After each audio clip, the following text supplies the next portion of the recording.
पेटत्रयं भैरवं सिद्धौघं वटकत्रयं पदयुगं धूतीक्रमं मण्डलं वीराज्यष्टचतुष्कषष्टिनवकं वीरावळी पंचकं श्रीमन्मालिनि मंत्रराजसहितं वंदे गुरोर्मण्डलं नारायणसमारम्भां व्याससङ्करमध्यमाम् अस्मदाचार्यपर्यन्तां वंदे गुरुपरम्परां श्रीगुरुः सर्वकारणभूता शक्तिः।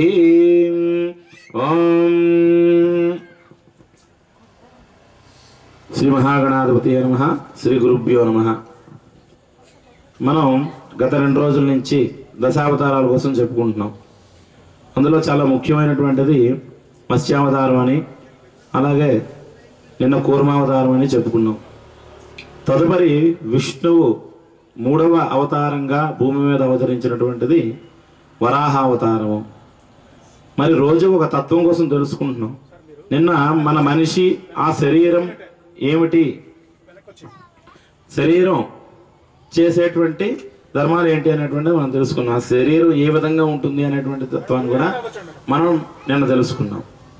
మరి అంతేకాకుండా ఆ శరీరం అనేటువంటిది ఏ విధంగా ఉంటుంది, అందులో ఉండేటువంటి ఆత్మ ఏ విధంగా ఉంటుంది, మనం ఏ విధంగా ఆరాధన చేయాలి అనేటువంటి వరకు తెలుసుకున్నాం। కానీ మనం ఆ శరీరంలో ఉండేటువంటి అవయవములు, ఒక దృష్టి కానీ, అలాగే మనం వాసన పీల్చేటువంటి నాసికము కానీ, అలాగే మనం అర్చన చేసేటువంటి చేతులు కానీ, ఇలాగా ఏ విభాగాన్ని తీసుకున్నా అవి మన మీద ఎటువంటి ప్రభావితాన్ని చేస్తాయి, ఏ విధంగా మనకి ప్రభావితులుగా మారుస్తాయి అని అంటే, చాలామంది ఈ రోజుల్లో ఉపవాసం అనేటువంటి చేస్తుంటాం। ఉపవాస ఇది ఉపవాసము। మరి ఉపవాసము అని అంటే అర్థం ఏంటి అని అంటే, భగవంతుడికి మనకు మనం అర్పించుకోవడమే ఉపవాసము।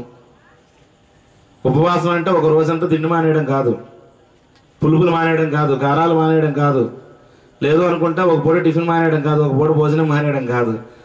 మనం ఎందుకు మానేస్తున్నాం అని అంటే, ఒక పూట మనం మానేసినటువంటి భోజనం ఏదైతే ఉందో అది ఒక పేదవాడికి అందుతుంది అనేటువంటి సత్సంకల్పంతో ఆ విధంగా ఒక పూట ఒక రోజు అని చెప్పి మనం ఆ ఉపవాస దీక్షను చేస్తున్నాం। కానీ నిజంగా ఉపవాసము అంటే సంస్కృత పరంగా భగవంతుణ్ణి మనకు మనం అర్పించుకోవడము। ఏ విధంగా అర్పించుకోవడం అండి అంటే, అర్పించుకోవడం అని అంటే మనం పూర్తిగా లేకుండా పోవడం అనేటువంటిది కాదండి।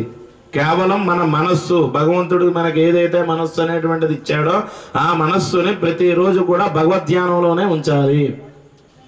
ఆ రోజు ఏ రోజైతే ఉపవాసం చేద్దాం అనుకుంటున్నామో ఆ రోజు ఉదయాన్నే చక్కగా తలంటి స్నానం చేసుకొని, ఇంటిలో కాలకృత్యాలన్నీ తీర్చుకొని, స్నానాది కృతులను అయిన తర్వాత పట్టుబట్టలు కట్టుకొని, ఇల్లంతా కూడా చక్కగా ధూపం దీపం నైవేద్యాలతో కూడా ఇల్లంతా కూడా మంగళకర ద్రవ్యములతో కూడా అలంకరించుకొని, ఇవన్నీ చేసిన తర్వాత ఒక దగ్గర కూర్చొని ఆ ఉదయం నుంచి ఎప్పుడైతే ఉపవాస దీక్షను మనం విరమిస్తామో అక్కడి వరకు కూడా కేవలం మనస్సులో భగవన్నామస్మరణ తప్ప ఇంకొక ఆలోచన కానీ ఇంకొక పదం కానీ రాకూడదు, అది మనస్సులో।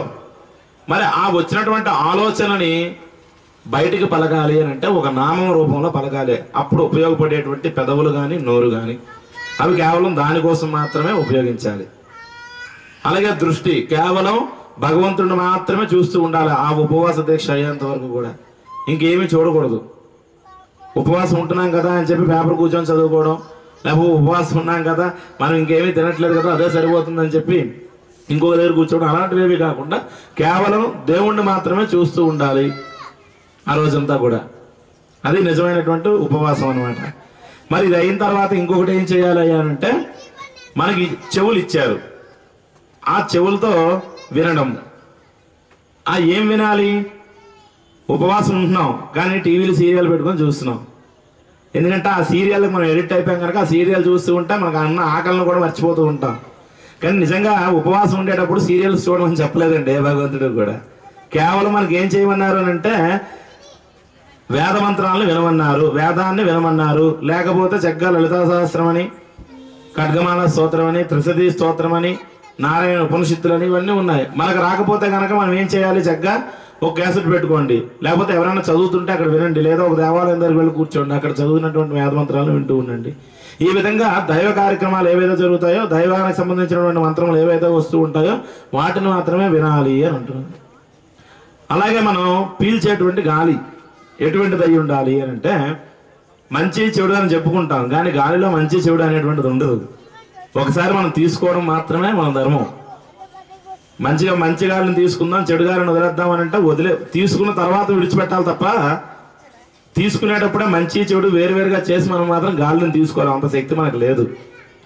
మరి ఆ గాలిని అలా తీసుకున్నటువంటి తర్వాత ఏదైతే అందులో మంగళకరమైనటువంటి ద్రవ్యములతో కూడినటువంటి సువాసన పరిమళాలు అయితే ఉన్నాయో, అంటే భగవత్ ఆరాధనకి పనికొచ్చేటువంటి భగవత్ ఆరాధనలో ఉండేటువంటి సువాసన ఏదైతే ఉందో అది ఆటోమేటిక్గా మనం ఆ భగవత్ ఆరాధనలో ఉన్నప్పుడు మన దగ్గర ఉంటుంది. మిగతా గాలి అనేటువంటిది బయటికి శరీరం నుంచి ఉద్భవిస్తుంది. ఆ విధంగా మనం వచ్చేటువంటి ప్రతి అవయవం కూడా, అలాగే చేతులు, మనకి చేతులు కూడా ఉన్నాయి. ఆ చేతులతో ఏం చేయాలంటే చక్కగా కూడా భగవన్నామస్మరణ చేసేటప్పుడు, జపం చేసేటప్పుడు కానీ, ఆ స్మరణ చేసేటప్పుడు కానీ భగవంతుడికి నమస్కారం చేస్తూనే ఉండాలన్నమాట. కొన్ని దగ్గరలు చూస్తూ ఉంటాం, భగవంతుడికి నమస్కారం చేసేటువంటి స్టైల్ కూడా మారిపోయింది ఈ రోజుల్లో. చాలా మంది బళ్ళ మీద వెళ్ళిపోతే ఆఫీస్కి షూ కూడా తీయకుండా గుడి కనిపించగానే ఇది నమస్కారం విధానం ఆ విధంగా మారిపోయింది. చక్కగా 2 చేతులు ఇచ్చాడు భగవంతుడు. అంటే దీనికి పిట్ట కథలు అంటుంటారు, చూసారు ఎప్పుడైనా? ఆ కథల రూపంలో చెప్పుకోవాలనుకుంటే మన శరీరానికి ముక్కుకి 2 కన్నాలు ఎందుకు ఉండాలి, చెవులు ఇలాగే ఎందుకు ఉండాలి, చెవులే ఎందుకు వినాలి, కళ్ళతోటే ఎందుకు చూడాలి, మన నోటితోటే ఎందుకు తినాలి, చేతులతోటే ఎందుకు దండం పెట్టాలి, ఇవన్నీ మనం ఆలోచిస్తూ ఉంటే అదొక పెద్ద గ్రాంధికమైనటువంటి విద్య అనమాట. నిగూఢమైనటువంటి సందేహాలు అందులో కనిపిస్తూ ఉంటాయి.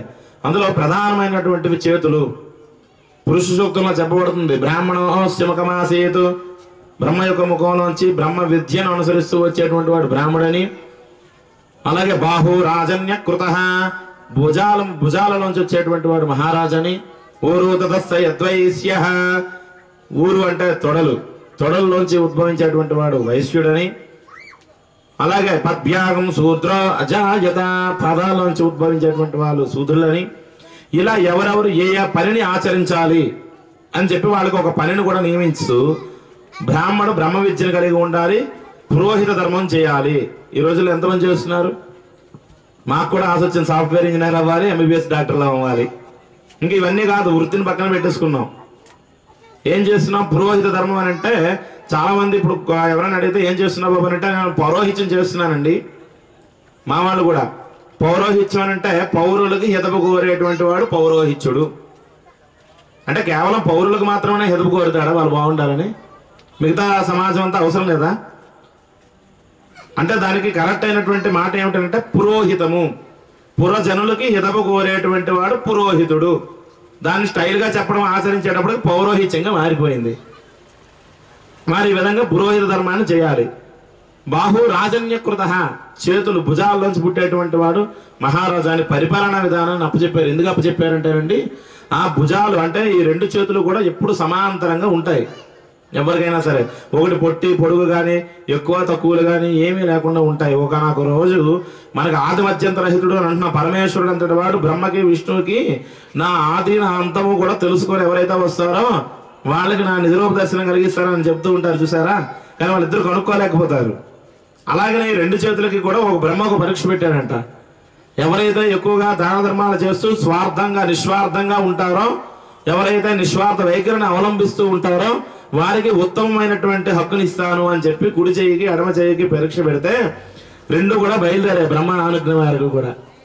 మరి బయలుదేరిన తర్వాత చక్కగా కూడా 2 చేతులు దాన ధర్మాలు చేస్తూ చేస్తూ చేస్తూ చేస్తూ వచ్చి చివరికి 100% కుడి చేయి మాత్రం మొత్తం చేసేసింది, 100% కూడా. తనకంటూ ఇది ఉండాలి అని ఆలోచన అనేటువంటిది లేకుండా నేను ఏమైపోయినా పర్వాలేదు మొత్తం మాత్రం సమాజానికి ఉపయోగిస్తాను, మొత్తం ఉపయోగించేసింది. కానీ ఎడమ చేయి ఏమవుతుందంటే మొత్తం అంతా ఇచ్చేసిన తర్వాత ఏమీ లేకపోతే ఇంకా నా బ్రతికి ఏమవుతుంది, నాకంటూ నేను ఆలోచించుకోవాలి కదా అని చివరి భాగంలో 1% మాత్రం పక్కన పెట్టుకుంటుంది, దాచుకుంటుంది. అది గ్రహిస్తాడు బ్రహ్మ. ఏమని చెప్తాడో తెలుసా అండి? సమస్తము కూడా ధారపోసి సమాజ సేవకు ఏదైతే ఉపయోగపడిందో, ధర్మ మార్గంలో నడిచినటువంటి కుడి చేయి ఏదైతే ఉందో ఆ కుడి చేతికి నేను సమస్త వైదిక ధర్మాలకు ఉపయోగించేటువంటి ప్రాధాన్యతను కలుగు చేస్తున్నాను. అందుకనే కుడి చేతితో సర్వ శుభకార్యములు చేస్తూ ఉంటారనమాట. కుడి చెయ్యి శుభకార్యములు కానీ ఎడమ చెయ్యము అశుభకార్యములు కానీ నిర్ణయం జరిగింది అప్పుడే. మరి ఈ విధంగా నిర్ణయం జరిగిన తర్వాత ఎడమ చెయ్యి బాధపడుతుంది, 1% 1%లోనే నాకు ఇంతటి శాపమా, అంటే నేను ఇంకా నాకు పనికిరాదా, నాకు అసలు జీవితమే లేదా, అసలు మరి నేనుండి నాకు అవకాశం ఏంటి అసలు అని బాధపడుతూ ఉంటే అప్పుడు బ్రహ్మ చెప్తాడు, 99% నువ్వు నిజాయితీగా ఉన్నప్పటికీ కూడా 1% చేసినందుకు ఈ శాపం ఇచ్చానమ్మా, కానీ 99% నువ్వు నీతి నిజాయితీ అనేటువంటి నిస్వార్థమైనటువంటి పనిని చేశావు కనుక ఆ శాపం నుంచి ఉపశమనం చేస్తూ ఆ శాపాన్ని కుదిస్తూ ఏమన్నాడంటే కొన్ని సందర్భాలలో నువ్వు కూడా శుభకార్యాలకు పనికొస్తావు, దైవారాధనలకు పనికొస్తావు అన్నాడు. అందుకని కొన్ని సందర్భాలు ఏంటి, దేవుడికి దండం పెట్టేటప్పుడు ఒక చేతితో పెట్టడానికి లేదు, 2 చేతులు కలిపి పెడతాం. ఒక అమ్మవారికి జపం చేయాలి, లేకపోతే ఒక సూర్యనారాయణమూర్తి వారికి జపం చేయాలి, లేకపోతే ఏదో ఒక దైవానికి జపం చేయాలి, లేకపోతే మన గురువు గారు ఇచ్చేటువంటి దీక్షను సక్రమంగా చేయాలి అనేటప్పుడు అంగన్యాస కరన్యాసములు అని అంటాం. అవి ఒక చేతితో చేయం, అంగుష్టాభ్యానమ తర్జనేభ్యానమ అని ఒక చేతితో చూపించాం, 2 చేతులతో చూపిస్తాం. అలాగే వివాహాలు చేసేటప్పుడు భర్తకి ఎడమవైపు భార్య కూర్చున్నాడు అంటే సంప్రదాయం అనమాట. అంటే అక్కడ అది శుభకార్యమే కదా వివాహం అనేటువంటిది. ఆ సమయంలో కూడా ఎడమ భాగానికి అతడు ప్రాధాన్యత ఇచ్చారు. ఈ విధంగా అంటే ఇవన్నీ కూడా చిన్న చిన్న కథలు, శాస్త్రాలు నిజంగా ఉన్నాయా లేదా అనుకుంటే సమానత్వాన్ని తెలియజేయడానికి ఉపయోగపడేటువంటి సూక్తులు, ఆ సూక్తుల నుంచి వచ్చేటువంటి కథలు అనమాట ఇవన్నీ కూడా. మరి ఆ కథలంటే ఏ విధంగా ఉంటాయి, కేవలం ఇదంతా నిజమేనా లేకపోతే కల్పితమా అనుకుంటే ఇంకొక ఉదాహరణ కూడా ఉందండి. మొన్నటి నుంచి చెప్తున్నాను, 3 రోజుల నుంచి. ఏదైనా ఒక మనం అవతారం కోసం చెప్పుకోవడానికి ముందు ఒక ధర్మ మార్గంలో ఒక తత్వాన్ని తెలుసుకుందాం అని అంటున్నాం. అయితే మన శరీర తత్వం కోసం తెలుసుకున్నాం, ఆత్మతత్వం కోసం తెలుసుకున్నాం. ఇప్పుడు శరీరంలో ఉండేటువంటి ఏ భాగాలతో ఏమేమి చేయాలి, దాన్ని ఎటువంటి ఉపవాస దీక్ష అంటారు అనేటువంటి తెలుసుకుంటూ ముఖ్యంగా చిన్న కథ అనమాట. ఇంకొకటి, ఒకనొక గ్రామంలో ఒక ముసలావిడ అనమాట, చాలా వృద్ధురాలు బాగా. ఆవిడ రోజు కూడా ఇంటి గుమ్మం తుడుచుకుంటున్నప్పుడు అదే వీధిలో ఉండేటువంటి ఒక చిన్న పిల్ల అనమాట, చిన్న వయసు నుంచి ఆ ముసలావిడిని చూస్తూ ఉందంట. మరి ఆ ముసలావిడ ఎప్పుడు చూసినా సరే, ఈ అమ్మాయి చిన్నప్పటి నుంచి యుక్త వయసు వచ్చేదాకా కూడా ఆవిడని చూస్తూ చూస్తూ ఉంటే ఆవిడ ఎప్పుడు నిల్చోవడం కానీ కూర్చోవడం కానీ ఆవిడకి తెలియదు, ఎప్పుడు కూడా ఒంగోనే ఉంటుందన్నమాట. ఈ అమ్మాయికి సందేహం వస్తుంది, చిన్నప్పటి నుంచి చూస్తున్నాను, నాకు 20 ఏళ్ళ వయసు వచ్చింది, ఇప్పటిదాకా అవ్వ చూస్తే ఇలాగే ఉంది, అసలు ఎందుకు ఇలా అయిపోయింది, అవ్వ ఎప్పుడు నిల్చోదా అని చిన్న సందేహం వచ్చి వెళ్ళి, అవ్వ ఎందుకు ఇలా అసలు నిల్చోలేకపోతున్నావు ఎందుకు, అసలు కూర్చోలేకపోతున్నావు ఎందుకు, నువ్వు ఇలాగే ఉండిపోయావు ఎందుకు అని అడిగితే, అమ్మా కలియుగం ప్రారంభంలో మనిషి ప్రమాణం 9 అడుగుల దగ్గర నుంచి ప్రారంభమైందండి. కలియుగంలో 9 అడుగుల దగ్గర నుంచి ప్రారంభమయ్యి చివరికి 1 అడుగు దాకా కూడా మనిషి వస్తాడు. 1 అడుగే కదండి, 6 అంగుళాల దాకా కూడా కలియుగాంతంలో మనిషి ప్రమాణం 6 అంగుళాలకు పడిపోతుంది. ఆ తర్వాత 6 అంగుళాల తర్వాత వచ్చేటువంటిది 3 అంగుళాల్లో ప్రమాణం ఉండేటువంటి యుగం సత్యయుగం. అప్పుడు చిన్న తులసి చెట్టు పూజ చేయాలని మనం నిచ్చెన వేసుకొని ఎక్కుతామంట సత్యయుగంలో. అంటే అటువంటి ప్రమాణంలోకి వెళ్తాం. అలా 9 అడుగుల దగ్గర ప్రారంభమైందమ్మా. ఆ సమయంలో ఆకాశం అనేటువంటిది చాలా కిందకు ఉండేదన్నమాట. మరి నేను రోజు గుమ్మంలోకి వచ్చి తుడుద్దాం అనుకుంటే ఆ ఆకాశం నాకు తగులుతో నిల్చోలేనటువంటి పరిస్థితుల్లో చాలా ఇబ్బంది పడి చీపురుతో ఇలా అన్నాను, అందుకే ఆకాశానికి కోపం వచ్చి పైకి వెళ్ళిపోయింది అని చెప్పిందంట అవ్వ. నిజంగా సాధ్యం అండి, ఆకాశానికి అలుగుతుందా లేకపోతే చీపురు తగిలితో పైకి వెళ్ళిపోతుందా? కానీ ఆ అమ్మాయికి ధర్మ మార్గంలో నడిపించాలి, ఆ అమ్మాయికి ఒక ధర్మసూత్రాన్ని చెప్పాలంటే ఈ విధంగా చెప్పాలి ఆవిడ. మరి అందుకని అక్కడ ఏం చెప్పింది అని అంటే, ఆకాశం అలిగి పైకి వెళ్ళిపోయిందమ్మా అని చెప్పింది. మరి అలా పైకి వెళ్ళిపోయిన ఆకాశం మన ఇంటిలో ఒక ఇల్లు కట్టేటప్పుడు 4 స్తంభాలు వేసి ఒక స్లాబ్ను వేస్తున్నాం కదా, మరి 4 స్తంభాల్లో ఏ ఒక్క స్తంభం లేకపోయినా ఆ స్లాబ్ అనేటువంటిది పడిపోతుంది. మరి ఇంత పెద్ద ఆకాశం ఎక్కడ ఒక పిల్లర్ కూడా లేకుండా ఏ విధంగా నిల్చుంది అని అడుగుతుంది అనమాట అమ్మాయి. నువ్వేదో చీపురు తగిలించాలని పైకి వెళ్ళిపోయింది, అంత దూరంలో వెళ్ళిపోయినటువంటి ఆకాశానికి ఎక్కడ ఒక పిల్లర్ కానీ ఏమీ లేదు. మరి అటువంటి ఆకాశం ఎప్పుడైనా పడిపోదా? ఆ ఆకాశానికి ఆధారం ఏమిటివ్వా అని అడిగితే ఆవిడ చెప్తోంది, కనీసం త్రేతాయుగం కానీ ద్వాపరయుగంలో కానీ ఏ యుగంలో చూసుకున్నా ధర్మం అనేటువంటిది 4 పాదాల మీద నడుస్తూ వచ్చేది. కానీ కలియుగంలో మాత్రం అధర్మం 3 పాదాల్లో ఉండి ధర్మం మాత్రం 1 పాదంలో నడుస్తూ ఉంది. ఎంత అధర్మం అనేటువంటిది పెరుగుతున్నప్పటికీ కూడా ప్రతి 100 మందిలో ఎవరో ఒకరో ఇద్దరో దానం ధర్మం జపం చవిందతి, దానం ధర్మం జపం చేస్తూ ధర్మ మార్గంలో నడుస్తూ వాళ్ళు మూల స్తంభాలుగా నిల్చొని ఆ ఆకాశాన్ని నిల్చోబెడుతున్నారు ఈ రోజు వరకు కూడా.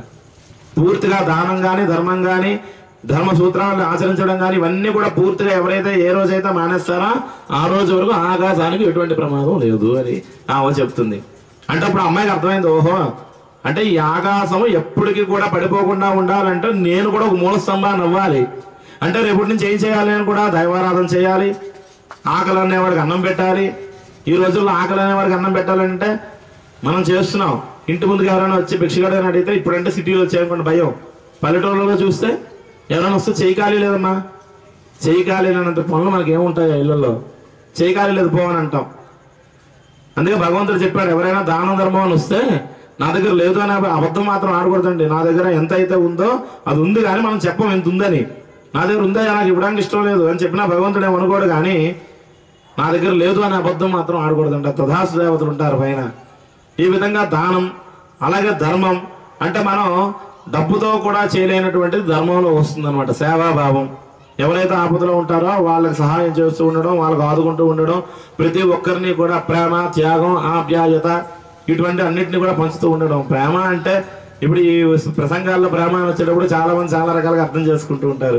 ప్రేమ అని అంటే ఒక అబ్బాయి మీద ఒక అమ్మాయికో, ఒక అమ్మాయి మీద ఒక అబ్బాయికో, లేకపోతే వీళ్ళకి కుదిరేటువంటిది ప్రేమ అనేటువంటిది కాదండి.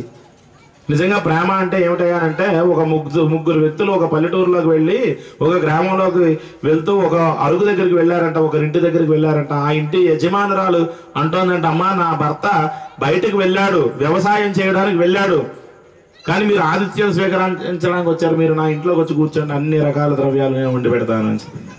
వాళ్ళు అన్నారు, ఎవరైతే మగవాడు లేనటువంటి ఇల్లుందో ఆ ఇంట్లోకి మా ధర్మానుసారంగా మేము ప్రవేశించాం, మేము రాము, ఆయన వచ్చేదాకా ఈ గుమ్మంలోనే కూర్చుంటాము, ఆయన వచ్చిన తర్వాత మాకు ఆహ్వానించి మేము వస్తాం లోపలికి ఏం చెప్పారంట. మరి వచ్చిన తర్వాత సాయంత్రం అయిపోయింది, సంధ్యా సమయంలో ఆయన వచ్చారు ఇంటికి. వచ్చేసిన తర్వాత భార్య ఉంటుంది, ఏమంటే మా ఆయన గారు తిరిగి వచ్చేసారండి, అక్కడ వ్యవసాయం అంతా ముగించుకొని మరి అలా వచ్చారు కనుక ఇప్పుడు మీరు కూడా లోపలికి వచ్చినట్లయితే తప్పకుండా మీకు ఆతిథ్యాన్ని ఇస్తాము అని అంటే, మేము ముగ్గురం రావడం కుదరదమ్మా, ఎవరో ఒక్కరే వస్తాము. అదేంటండి ముగ్గురికి పిలుస్తుంటే ఒక్కరే వస్తారని అంటున్నారు, మా ఆతిథ్యంలో ఏమైనా లోటు చేస్తున్నామా, లేకపోతే మేము పిలిచేటువంటి ధర్మంలో ఏమైనా తప్పుగా ఉందా, ఏం జరిగింది అని అడిగితే, ఏమీ లేదమ్మా, ఒకటి ఐశ్వర్యం, ఒకటి విజ్ఞానం, ఒకటి ప్రేమ, ఈ రెండిట్లో ఏం కావాలి, ఈ ముగ్గురులో ఎవరినైతే నువ్వు పిలుస్తావో వాళ్ళు మాత్రమే లోపలికి వస్తారు అని చెప్తాడు అనమాట. వెంటనే లోపలికి వెళ్ళి భర్త చెప్తుంది. భర్త ఏమంటాడు, ఐశ్వర్యాన్ని పిలుద్దాం, ఎందుకంటే మనకు ఐశ్వర్యం ఉంటే దేనికి లోటు ఉండదు అనుకుంటాడు ఆయన. భార్య అంటుంది, ఏమంటే ఐశ్వర్యం ఎందుకంటే ఐశ్వర్యం ఉన్నా సరే మనకి విజ్ఞానం లేకపోతే దాన్ని ఏ విధంగా ఖర్చు చేయాలో మనకు తెలియదు కనుక విజ్ఞానాన్ని పిలుద్దామంటే ఎంతో కొంత సంపాదించుకుంటున్నాం కదా అని అంటుంది. మధ్యలో కోడలు చెప్తుంది, అసలు ఐశ్వర్యము కాదు విజ్ఞానము కాదు, ఈ రెండు ఉన్నప్పటికీ కూడా మనం బ్రతకాలి అని అంటే ఆ రెండిటితో బ్రతకలేం. కేవలం డబ్బు ఉంటేనే మనకు బ్రతుకు కాదండి, కేవలం చదువు ఉంటేనే బ్రతుకు కాదు. ఆ రెండింటిని అర్థం చేసుకొని ఆ రెండింటిని ఏ విధంగా ఉపయోగించాలి అనేటువంటి ఆ భావం అనేటువంటిది మన మనసులో కలగాలి. ఎప్పుడు కలుగుతుంది, మనలో ప్రేమ అనేటువంటిది ఎక్కువ ఎవరి మనసులోనైతే ఉంటుందో వారికి ఖచ్చితంగా అటువంటి భావన కలుగుతుంది. కనుక మనకి వీళ్ళిద్దరినీ పక్కన పెట్టేసి మనకి ప్రేమ అనేటువంటి మనిషి ఎవరైతే ఉన్నారో ఆయన లోపలికి ఆహ్వానించండి అని చెప్తారు. చెప్పంగానే ముగ్గురు నిర్ణయించుకున్నారు, బయటకు వచ్చి అయ్యా ఇందులో ప్రేమ అనే పేరుతో ఎవరైతే ఉన్నారో వాళ్ళు మాత్రమే లోపలికి రండి, మిగతా వాళ్ళు ఇద్దరు ఇక్కడే కూర్చోండి అని అంటారు. ఆయన వచ్చి ఆఖరి దగ్గర కూర్చొని పక్కన మిగతా ఇద్దరు కూడా వచ్చేసారు.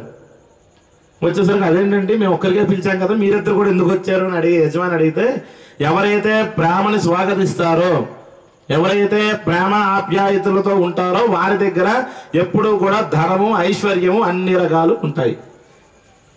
అలాగే మనకి ఇదొక్కటే కాదండి ఆధారమైనటువంటిది. అమరావతి మహానగరం పరిపాలించేటువంటి మహారాజు కూడా దాన ధర్మాల్లో చాలా ఉత్తముడంట. ఆయన దగ్గరికి కూడా శనేశ్వరుడు ఒక కపటి బ్రాహ్మణుడు రూపంలో వస్తాడు. అందరికి తెలిసినటువంటి కథలు. కపటి బ్రాహ్మణుడు రూపంలో వచ్చి అక్కడ రాజు దగ్గర నుంచి ఉండేటువంటి ఐశ్వర్యం దగ్గర నుంచి ప్రతిదీ కూడా తస్కరించాలనేటువంటి దురుద్దేశంతో అక్కడ చేరుకుంటాడు. చేరుకొని, ఓ మహారాజా, నేను బ్రాహ్మణ్ణి,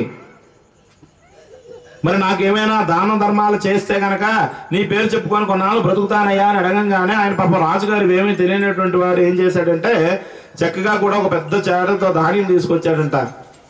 అప్పుడు ధాన్యలక్ష్మి చెప్తుంది, మహారాజా వచ్చినటువంటి వాడు కపట బ్రాహ్మణుడు, ఏం అడుగుతున్నా ఇచ్చేస్తున్నావు నువ్వు, కపట బ్రాహ్మణుడు, ఆయన మాత్రం జీవితంలో నువ్వు నమ్మవద్దు, నిన్ను మోసం చేయడానికి వచ్చాడు అని చెప్తున్నా సరే రాజగుణం, ఆ రాజుకు ఉండేటువంటి గుణం ఏంటంటే దాన ధర్మాలు చేయడం మాత్రమే. కపట బ్రాహ్మణ అయినా సరే ఏమైనా సరే నా బ్రతుకు పోయినా పర్వాలేదు కానీ నేను దానం ఇచ్చేస్తానని అంటే లక్ష్మీదేవి అంటుంది, నువ్వు కానీ నన్ను కాదను కానీ ఇస్తే కనుక జీవితంలో నీ చెంతకు రాను అని అంటుంది. ఇలాగ ధాన్యాన్ని, ధనాన్ని, మొత్తం ఆయుష్ అన్నింటినీ ఇచ్చేస్తాడు అనమాట. అందరు లక్ష్మీలు వెళ్ళిపోతారు, 7 లక్ష్మీలు వెళ్ళిపోతారు. కానీ అప్పుడు కూడా ఆయన తృప్తి చెందకుండా రాజును పరీక్షించాడు అనమాట. అదంతా శనేశ్వరుడు నిజంగా మోసం చేయడానికి కాదండి, ఆ రాజుకు ఒక పరీక్ష పెట్టడానికే. ఆ పరీక్ష ద్వారా 10 మందికి ఒక సందేశాన్ని తెలియజేయడానికి ఆ విధంగా వచ్చి అడుగుతున్నప్పుడు 7 లక్ష్మణులు కూడా ఇచ్చిన తర్వాత 7 లక్ష్మణులు కూడా శనేశ్వరుడు వైపు వెళ్ళిపోతారు. ఇంకా రాజు దగ్గర ఏమీ ఉండదు అనమాట.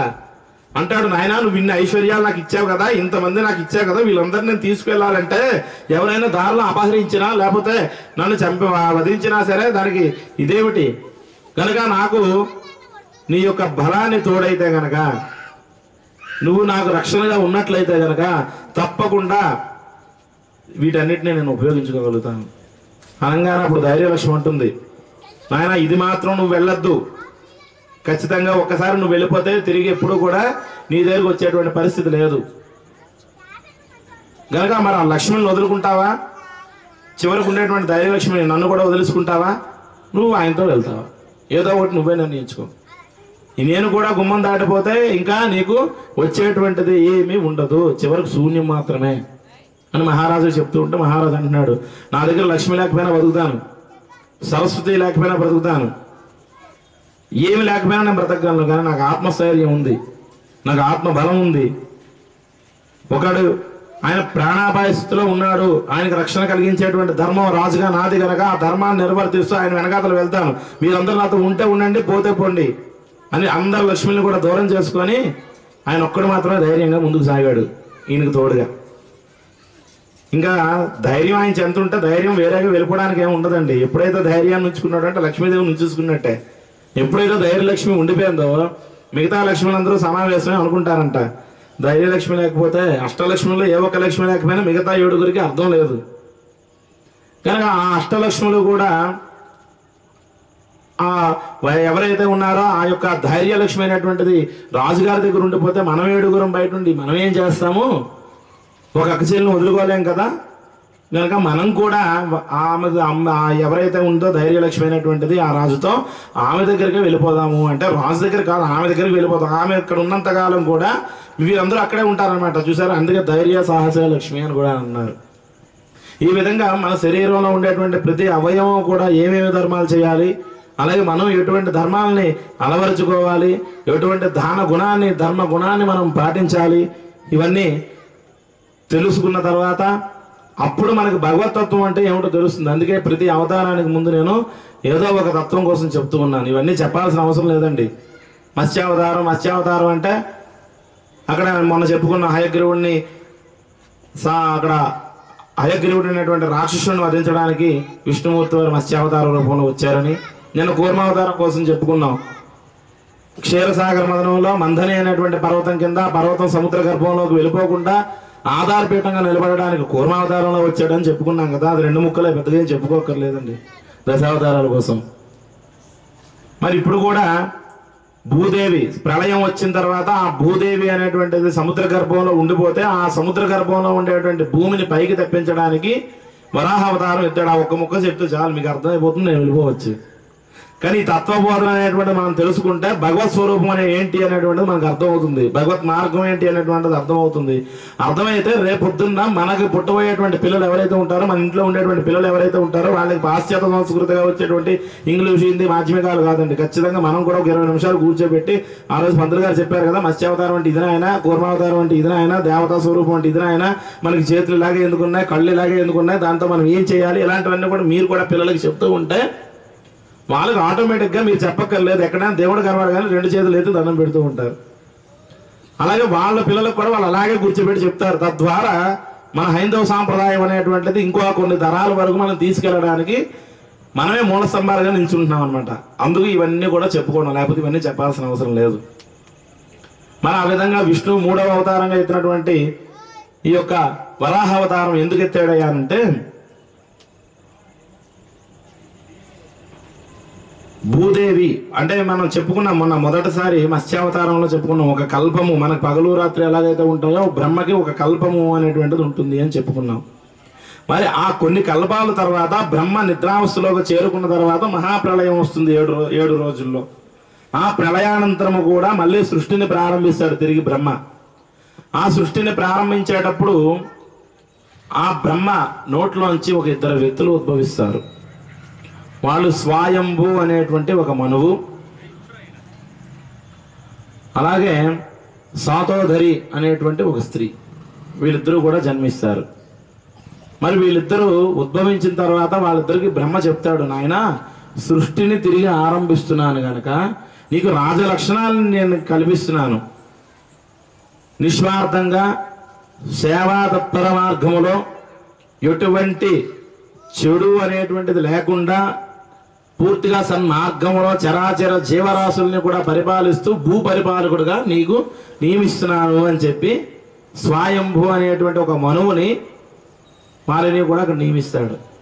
మరి వాళ్ళిద్దరూ బ్రహ్మ అనుజ్ఞ మేరకు కూడా భూలోకానికి చేరుకోవాలి, కానీ భూలోకం ఇక్కడ లేదు. ఏమైపోయింది? ఏదైతే ఆ 7 రోజులు వచ్చేటువంటి ప్రళయం ఉందో ఆ ప్రళయంలో సముద్ర గర్భంలో మొత్తం అంతా కూడా, అందుకే చుట్టూ సముద్రం ఉందని చెప్పుకున్నాను చూసారా, ఆ సముద్రంలో భూమి అనేటువంటిది ఉండిపోయింది. మరి ఆ భూమిని బయటకు తప్పిస్తే గానీ, కొంత భాగమైన భూమి అనేటువంటిది ఏర్పాటు చేస్తే గానీ ఆ భూమిలో చరాచర జీవరాశులు ఉండవు. అప్పుడు ఈ పరిపాలకుడి పని కూడా అవ్వదులేకపోతే కనుక ఈ పరిపాలన చేయాలి అంటే అక్కడ జీవరాశులు ఉండాలి. జీవరాశులు ఉండాలి అంటే సముద్ర గర్భంలో ఉన్న భూదేవిని రక్షించి బయటికి తీసుకురావాలి. మరి ఇవంతా తెలుసుకున్నటువంటి స్వయంభూ అనేటువంటి మహారాజు ఏమంటున్నాడు అంటే బ్రహ్మకి, అయ్యా ఇదేమిటి, నాకు ఒక పదవిని ఇచ్చారు కానీ ఆ పదవిని అనుభవించడానికి అక్కడ ఏమీ లేదే. మరి ఆ పదవిని నేను సక్రమంగా ధర్మ మార్గంలో నడిపించాలంటే నాకు సముచితమైనటువంటి స్థానాన్ని ఎలాగైతే ఇచ్చారో ఆ స్థానాన్ని కల్పించినటువంటి ఆధారాన్ని కూడా మీరే ఉపాయం చేసి బయటకు తీసుకురండి అని అంటే బ్రహ్మదేవుడు అంటున్నాడు, అది మాత్రం నాకు సాధ్యం కాదు నాయన. నేను ఒక దానిని సృష్టిని ఆరంభించేటప్పుడు సృష్టిని తయారు చేస్తూ ఏ జీవరాశికి ఏ విధమైనటువంటి బాధ్యతలు ఇవ్వడం వరకు మాత్రమే నేను ఉంటాను. ఏదైతే ఆ భూదేవి అక్కడ ఆపదలో ఉందో అటువంటి భూదేవిని రక్షించి పైకి తీసుకొచ్చేటువంటి వాడు కేవలం మహావిష్ణువు మాత్రమే. కనుక నేను కూడా ఏం చేయలేను, పద నాతో పాటు వచ్చినట్లయితే దేవతలందరం కూడా వెళ్ళి మహావిష్ణువు దగ్గర మొరపెట్టుకుందాం. అప్పుడు మహావిష్ణువు ఏంటి అనేటువంటి పరిష్కార మార్గాన్ని మనకు తెలియజేస్తాడు అని అనగానే వీళ్ళందరూ కూడా వైకుంఠానికి వెళ్ళి అక్కడ అడుగుతారు, అయ్యా మహాప్రళయానంతరం కూడా సృష్టిని మళ్ళీ పునఃప్రారంభం చేస్తున్నాం. అటువంటి సమయంలో భూమి అనేటువంటిది అక్కడ ఏమీ లేకుండా సముద్ర గర్భంలో చిక్కుకుంది. మరి అటువంటి భూదేవిని బయటకు తీసుకురావడానికి ఏమైనా మార్గం చెప్పమని అడగగా అంతటి మహావిష్ణువు అంటున్నాడు, మీరు వెళ్ళి ప్రయత్నించండి, ఖచ్చితంగా నా వంతు సహాయం నేను చేస్తాను. ఎప్పుడైతే అభయం ఇచ్చాడో ఇంకా దేవతలందరూ కూడా వెళ్ళారు, ఈయన కూడా వెళ్ళారు. అక్కడ సముద్రం దగ్గర నిల్చొని చక్కగా భూదేవిని ఏ విధంగా బయటకు తీసుకురావాలి అనేటువంటి ప్రయత్నాలు ప్రారంభిస్తూ ఉన్నటువంటి సమయంలో అక్కడ ఒక వరాహం కనిపించిందంటండి. ఆ వరాహం కనిపించగానే ఆ వరాహంలో ఒక తేజస్సు కనిపిస్తుంది. వరాహం అని అంటే పంది. ఆ వరాహాన్ని చూస్తుంటే ఒక అద్భుతమైనటువంటి తేజస్సు కనిపిస్తుంది. ఆ వరాహాన్ని చూస్తూ ఉంటే ఒక కాంతి శక్తి, అంటే మనం 100 డిగ్రీల ఉష్ణోగ్రత అంటాం. ఆ డిగ్రీల ఉష్ణోగ్రతలో ఉండేటప్పుడు సూర్యుడి కాంతి వేగం ఎంత తేజస్సుతో అయితే ఉంటుందో అంత తేజస్సుతో కూడా కనిపిస్తున్నటువంటి ఆ వరాహాన్ని చూసినటువంటి స్వయంభూ అనేటువంటి మహారాజు అనుకుంటాడు, ఈయన ఎవరో మహానుభావుడు సత్పురుషుడు ఈ విధంగా అవతరించి ఉన్నాడు. ఇంతవరకు మేము మహావిష్ణువుని వేడుకున్నాం కదా, సాక్షాత్తు నిజంగా మహావిష్ణువు ఈ రూపంలో వచ్చారా, ఏదైనా ఇది భగవత్ స్వరూపమే అని ఈయన 2 చేతులు జోడించి ఆ వరాహానికి నమస్కారం చేశాడంట. ఆయన మనసులో చేయాలనిపించింది, ఎందుకంటే సోహం భావేనా పూజ చేయొచ్చు. నిజంగా వినాయకుడు ఇలాగే ఉంటాడని అనుకోవట్లేదు కదా మొన్నటి నుంచి మనం. వినాయకుడు ఈ విధంగానే ఉంటాడు అనేటువంటి భావన మనం చేసుకుని పూజించాలి. అలాగే ఈయన కూడా నిజంగా విష్ణుమూర్తి వారు ఈ యొక్క వరాహ రూపంలో వచ్చారేమో అనేటువంటి భావన మనసులో చేసుకుని 2 చేతులతో జోడించి నమస్కారం చేశాడు. ఆయన చేసిన నమస్కారానికి అర్థం కూడా ఉంది అక్కడ, ఎందుకంటే వచ్చింది నిజంగా సాక్షాత్తు మహావిష్ణువే. ఆ వచ్చిన తర్వాత ఎప్పుడైతే నమస్కారం చేయడం ప్రారంభించాడో అక్కడి నుంచి కూడా వరాహం పెరుగుతూ పెరుగుతూ పెరుగుతూ పెరుగుతూ చాలా పెద్దదిగా, అంటే సముద్రం ఎంత పెద్దదైతే ఉంటుందో అందులో సగ భాగంగా కూడా వరాహం అనేటువంటిది కనిపించిందంట. అంతటి వరాహాన్ని చూసి నిజంగా నమస్కారం చేసుకున్నారంట స్వయంభూ బ్రహ్మాది దేవతలందరూ కూడా. ఎప్పుడైతే ఈ విధంగా నమస్కారం అనేటువంటి చేసుకున్నారో అప్పుడు చెప్తున్నాడు, సముద్ర గర్భంలో ఉండేటువంటి భూదేవిని సంరక్షించే దిశగా నేను ఈ రోజు వరాహావతారంలో ఈ సముద్ర గర్భం దగ్గర చేరుకోవడం జరిగింది. నేను ఇప్పుడే సముద్ర గర్భంలో ప్రవేశించి భూదేవిని బయటికి తీసుకొస్తానని చెప్పి వీళ్ళందరికీ కూడా ఉపోద్ఘాతాన్ని తెలిసే మహావిష్ణువు సముద్రంలోకి ప్రయాణమయ్యాడు. ఆ సముద్రంలోకి ప్రయాణమై వెళ్తూ వెళ్తూ వెళ్తూ వెళ్తూ ఉంటుండగా అదే సమయంలో అక్కడ ఒక రాక్షసుడు ఆ భూమి ఏదైతే ఉందో భూమి అంతా కూడా మహాప్రళయంలో వెళ్ళిన తర్వాత అమరుడైనటువంటి ఒక రాక్షసుడు ఉండేవాడంటండి. ఆ రాక్షసుడు పేరు కూడా హిరణ్యాక్షుడు అనేటువంటి వాడు. మరి అటువంటి హిరణ్యాక్షుడు దేవతల మీద యుద్ధం ప్రకటించి స్వర్గంలోకి ప్రవేశించి దేవతలందరినీ కూడా వెడలు కొడతాడు. అక్కడి నుంచి భయభ్రాంతులకు గురైనటువంటి దేవతలందరూ కూడా పరుగులు తీసి ఇక్కడికే వచ్చేస్తారు. ఎవరైతే ఈ మహావిష్ణువు బ్రహ్మాది దేవతలందరూ ఉన్నారో సముద్రం దగ్గరికి అక్కడికి వచ్చేస్తారు. కానీ ఒక్క వరుణుడు మాత్రం అడ్డుపడతాడండి ఆయనకి. వరుణదేవుడు పశ్చిమ దిగ్భాగంలో ఉండి రక్షణ చేస్తూ కూడా అడ్డుపడతాడు. నాయన నువ్వు మాత్రం ఇక్కడ ప్రవేశించడానికి లేదు అని అనేటప్పటికీ అక్కడ ఏం చేస్తాడయ్యా అంటే, నేను అవసరమైతే నీతో యుద్ధం చేయడానికి వస్తున్నాను అని అంటాడు.